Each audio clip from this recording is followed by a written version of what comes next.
Le crash du vol AH5017 d'Air Algérie reste une blessure ouverte. 11 ans après l'accident, les familles des 116 victimes attendent toujours que justice soit rendue.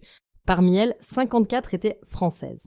L'avion, un McDonnell Douglas MD-83 opéré par la compagnie espagnole Swiftair pour le compte d'Air Algérie, s'est écrasé le 24 juillet 2014 dans le nord du Mali. Et depuis, la douleur s'accompagne d'une autre épreuve, une bataille judiciaire sans fin. Swiftair, propriétaire de l'appareil, est mise en examen en France pour homicide involontaire.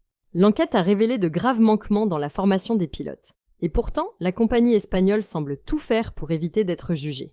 Depuis 2017, elle multiplie les recours.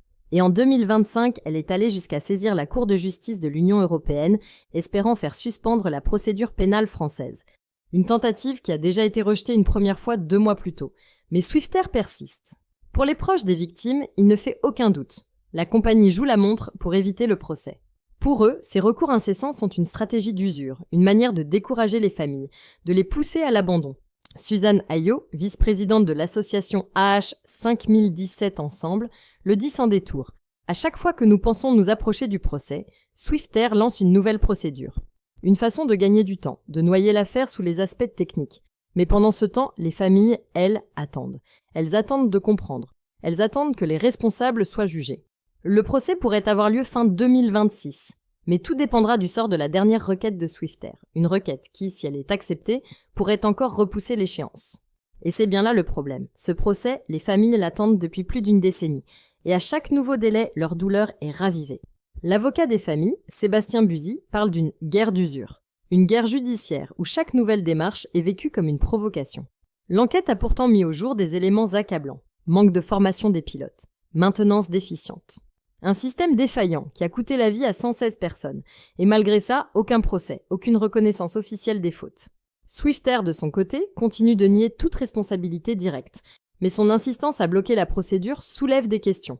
Si la compagnie n'a rien à se reprocher, pourquoi refuser d'être jugée? Pourquoi empêcher que la justice suive son cours? Ce recours à la justice européenne est une arme redoutable. Il permet à Swiftair de ralentir, voire de geler temporairement la procédure pénale en France.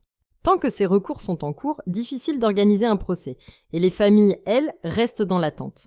Avec une seule question en tête, quand la vérité sera-t-elle enfin reconnue? Jean-Luc Masson, lui aussi membre de l'association AH5017. Ensemble, le résume ainsi. À ce jour, il ne reste que la justice pour apporter des réponses. Tout ce qui est fait pour la retarder, c'est une violence de plus. Mais face à ces manœuvres, les proches ne lâchent rien. Pour eux, ce combat ne s'arrêtera que lorsque justice sera faite. Franck Giacometti le dit avec force, on ira jusqu'au bout.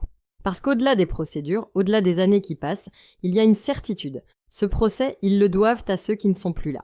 Si la vidéo d'aujourd'hui vous a plu, n'oubliez pas de vous abonner pour ne pas manquer nos prochaines vidéos.